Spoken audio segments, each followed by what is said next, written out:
Hey guys, welcome back. This is another interview that James and I are having the opportunity to do with this series of interviews with some of our former students and our grads. And we're wanting to bring this guy on. I actually had the pleasure of training this gentleman, and I'll have Mike explain it exactly when it was. About a year ago, roughly, or a little over a year ago in Denver, and because he's from the Colorado Springs area. But I got to tell you something, and I'm just going to preempt this whole thing before I do a full introduction. Although this guy's name is Mike Tummolo, and but let me tell you what my world was like when I met this guy. Okay, first of all, he's one of the only students that we've ever had that's come through the class that when we did their certificate had an AKA attached to it. And it's his name, AKA Mr. Menace. And he earned the right to have that. Trust me. And I'm going to show you a picture that I've saved all this time in my phone. And I've got it right here. And I'm going to hold my phone up to the screen so y'all can see it.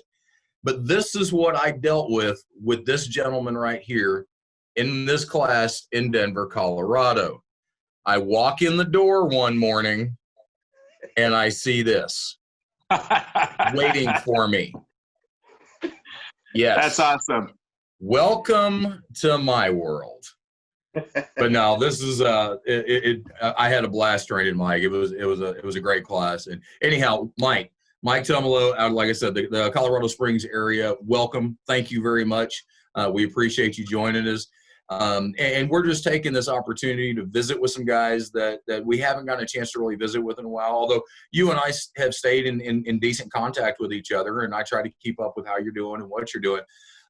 But tell these guys and tell everybody out there where you came from, what got you into the business, and how it went for you, and just a little bit about the journey.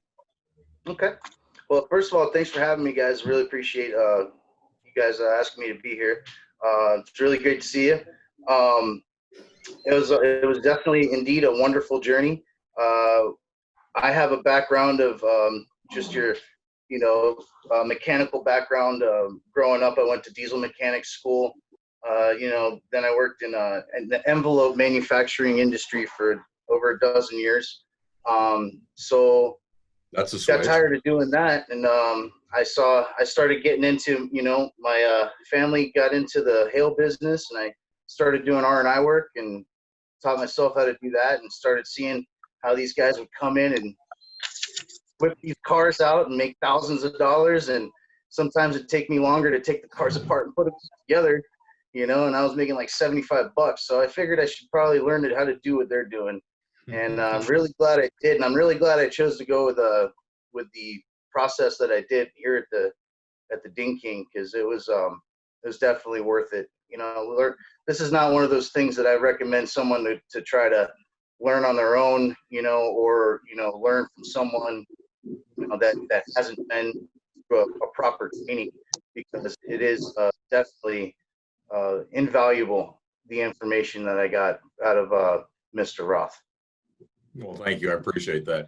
And I appreciate it. This guy is actually, since the moment I met him, and no, James, my head's not swelling. I appreciate what he says sometimes, that this guy's called me sensei since the day I met him. And I love it. We joke about it. I call him grasshopper and everything. So yeah. Don't, James, put the eyebrow down. It's cool, dude. I was going to say, there's a couple of things that I call you since the day I met you, but that's different. Besides glue stick, thank you. Yeah, Mister. So, Mike, when you came, when did you refresh my memory, because I'm getting old? When exactly did you come through the school and train?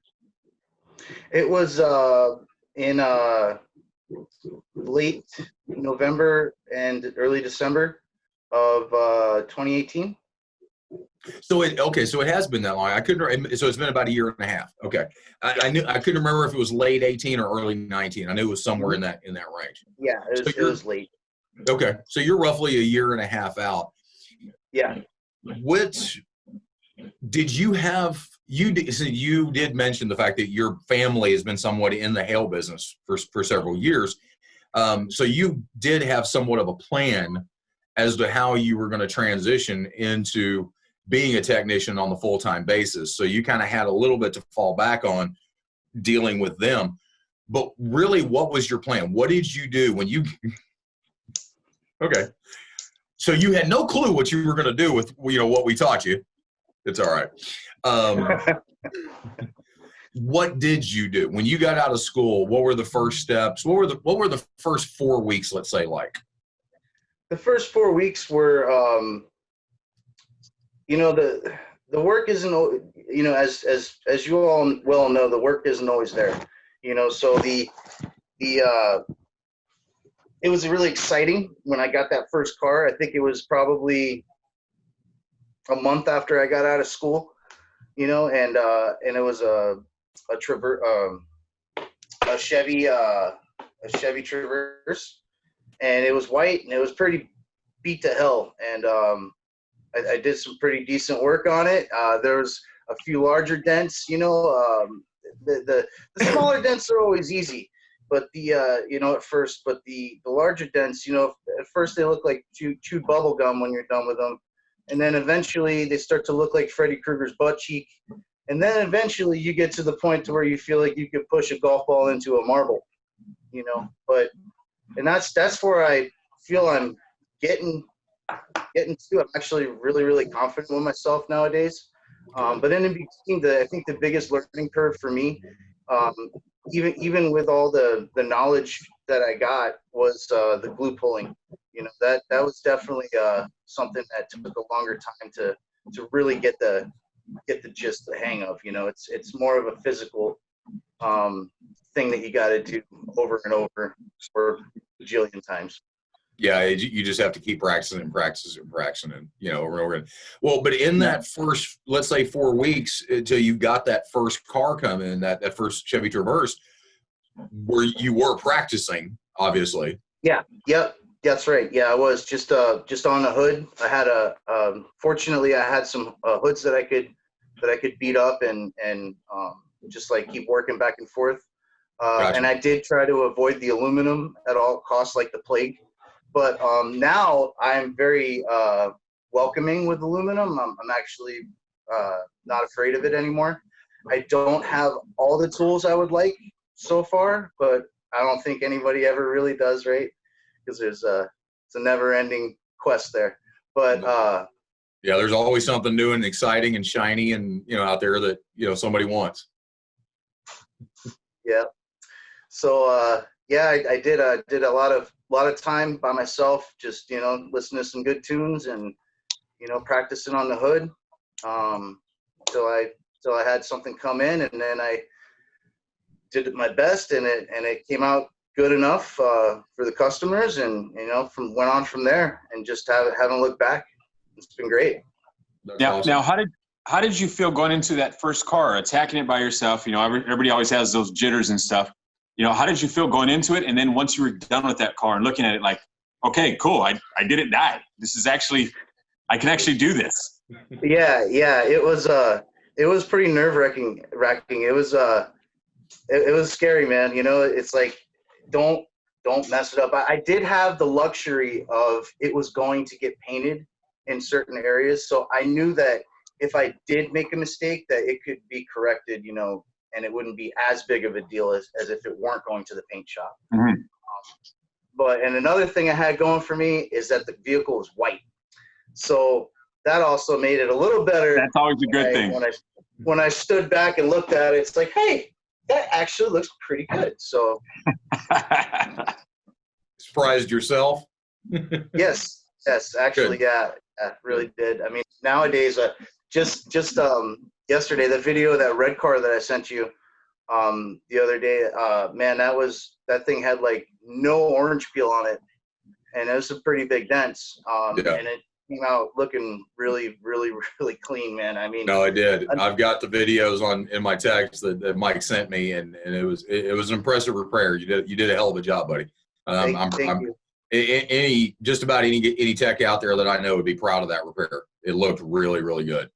Yeah, that thing was. I've noticed now that with the experience that I have, like sometimes when I work on a car, when you could tell it's been worked on right away when you start Sure. seeing those signs. And I think sometimes when I get a car that people, when they get it back, the customer has probably never even seen it look this good because they had some of that work was not the best that they had from the past, so it might look better than they ever remember it, and they're really happy. I've gotten some pretty good, interesting tips. Nice. Well, yeah, it's, and this is, James has run into this too. We all have run into this, that we get ready to fix something and we look down and it's like there's significant previous repairs that are there, and we're like, that passed? They didn't notice that? Yeah. You paid for that? Right. Mm-hmm. And it's like, exactly. And because, and there's guys in it, around that do this, but the kind of guys that we are and that you are and James is, and the guys that we try to train and we try to instill that in there, I'm not going to just look at that and go, well, okay, I know what I can get by with, Yeah. I got to fix it. It's or it's good enough. Right. Yeah, no, it's just never not if I'm putting my name on it, it's got to be exactly. It's got to be through and through. I'm a finisher, so. Right. Yeah, you gotta have that pride in your work. Absolutely. Well, Mike, as I told you a long time ago, it's like I'm nowhere close to being a neat freak or a perfectionist or anything like that. But when it comes to my work, and when I'm fixing a dent, I want it to be as perfect as I can possibly get it, and that's just that's just the way I've always been. It's the way I was taught, It's the way Skip taught me years ago. It's the way my mentors have taught me over the years. And thank you for passing that on to me, because that's the way I like to operate as well. My pleasure, Grasshopper. Thank you, Sensei. Now, go ahead, James. Go, cool. I was going to say, Michael, now in this whole, pandemic and everything that everybody's dealing with here, how did it affect you, or did it at all? Have you stayed busy during this entire time? Have you been working? No, I haven't. And that's the thing. That's the scary thing about it is when you're doing this job full time, and you don't have that other part-time job to always rely on, and the work, is seasonal, and when you're expecting for that seasonal rush to come, and then all of a sudden everybody's not allowed to go anywhere, it really quarantine. Yeah, it really hurt the flow, the business, everything. It just everything grinded to a stop. It's just I'm just lucky enough to have a connection with the family. My in-laws, I could go work for them right now. I did start my own company last year, but as you all know, it takes a lot to get a company off the ground. Even just doing the mobile service at a local standpoint, it's still marketing and everything else. I just don't have money, the capital to really invest into it. But getting those deals through your own company and getting 100% of the ticket sure is gratifying. I tell you what, I did my dentist. My first customer for my company was my dentist. This guy he's like 6'3", 6'4", right? He drives a Toyota Camry. So I did his car. He had some light damage on it, but there was still the hood, the roof, the deck lid, the couple dings on the doors, and one of the quarter panels and the fenders. I picked up his car at 7 in the morning. I brought it to my garage. I took it apart, had it fixed, and back to him within 10 hours. We made, like $2,600 on it with $300 in parts, and, that was a good day's work. Versus working for someone else. But even when you're working for someone else, the pay is so lucrative that, I worked a storm back in Arizona for 2 months. I was 2 months behind on everything. I caught up. I paid for Christmas, and I paid for 3 months out. Got me here to this next storm. I'm a little behind, but now I'm already on my 5th car in a week, so I'm already catching up. Awesome. I get faster every time. I don't want to toot my own horn here or anything, but I'm gonna say that I had a little bit of a competition out there in Arizona by the way of 3 Brazilian brothers. that work together. So I didn't think it was fair that I got to, it's just like me versus 3 Brazilian technicians with a combined 30 years of experience, But they left the eldest one who had 14 years of experience, and it was just him and I honestly ran circles around him. Nice. I was cranking the cars out left and right, and he actually had one truck come back 4 times because he kept missing dents.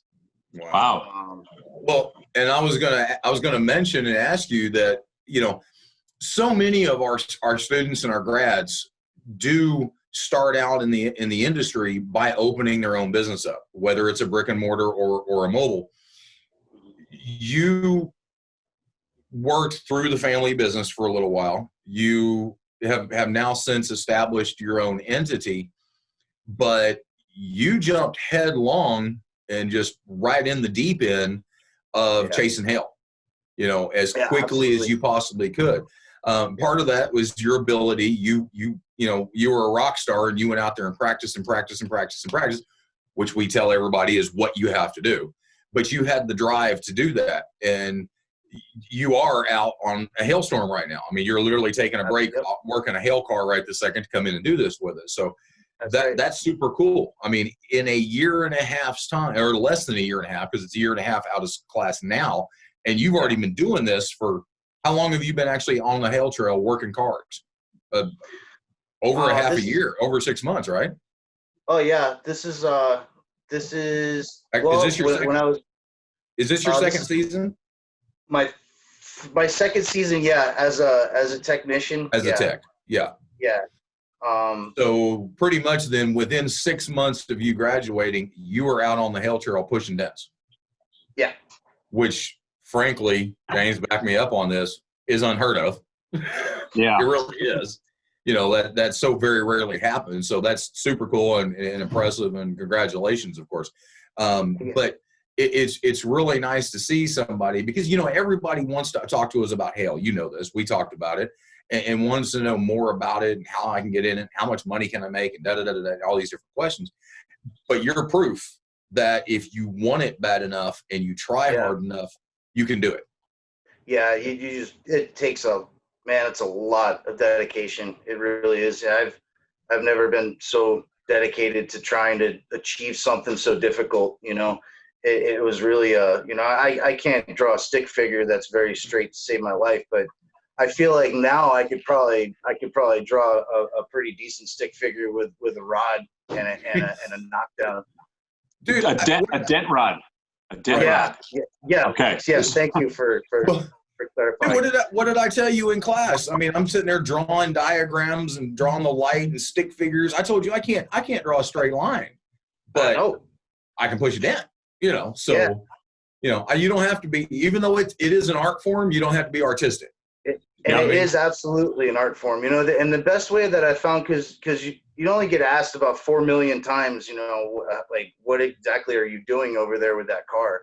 So the best way that I've come up with after all this repetitious questioning is I think I'm describing myself best when I say I'm a mobile blacksmith for a car, Okay. I can see that.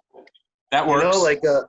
Like how the samurais are, they got to fold those swords over and over to get that strength in there.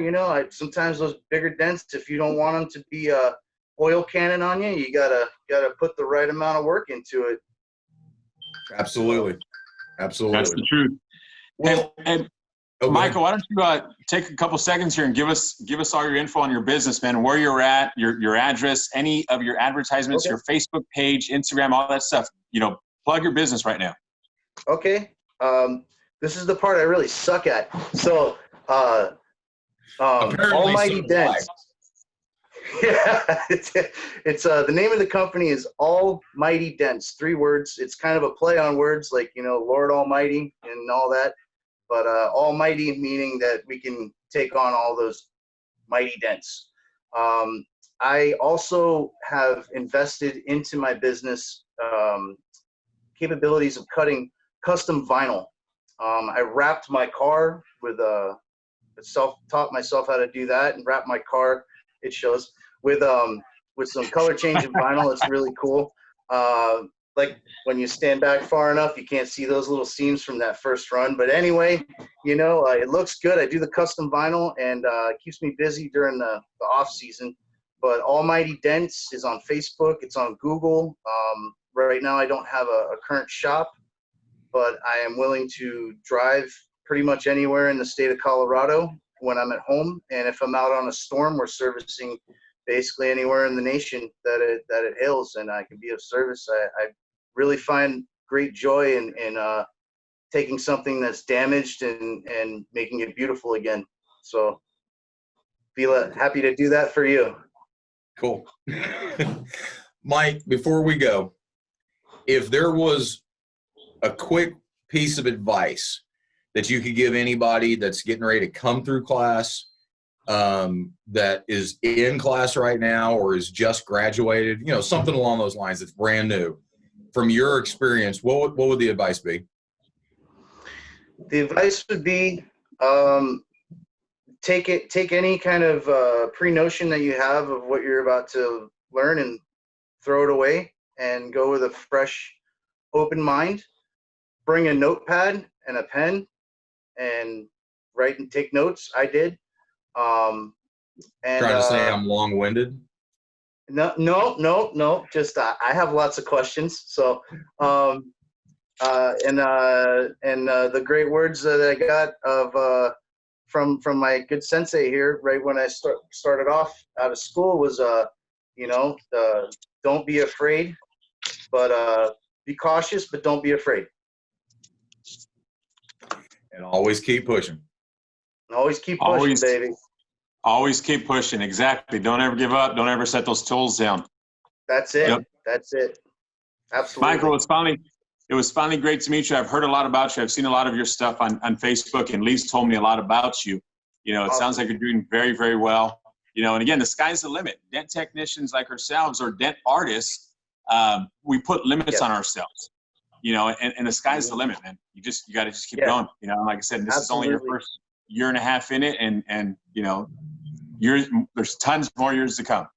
Yeah, absolutely, man. Pleasure's mine. I really enjoyed meeting you. I wish I'd shake your hand right now, but I can't. I don't know how to. We can't do that. We're quarantined. We can't do that. Go. Sure. I'm just gonna chew on one of these when we're done. Hey, so Mike, for those of you guys, it's been a pleasure seeing you, buddy. I wish I keep up, even more and see you more often. But the next time I'm headed up to Colorado, I'll definitely call you so we can go have dinner or something. We got to do it, man. It'd be on me. Nice. I appreciate that. All right. For those of you guys watching these videos, make sure you guys check back in with us on our YouTube channel. Lee and I are going to continue to post these videos here of updates from our students and progress throughout the years, whether it's somebody who's been gone for 6 months, out there pushing on their own, or 6 years or 10 years. We're trying to find as many of our students as we can and just, get these updates and this progress, because it's great seeing these guys out there and see what they're actually going through and what they're doing now, But again, make sure you guys check us out. If you guys have any questions, you can look us up on the web at thedingking.com. You can give us a call at 1-800-304-3464. Look us up on Facebook at the Ding King Training Institute, or on Instagram on official Ding King. And from Lee, myself, we'll be seeing you guys pretty soon. See you guys. Take care, guys. We'll see you later. Thanks again, Mike. Take care. Peace and dent grease. There you go.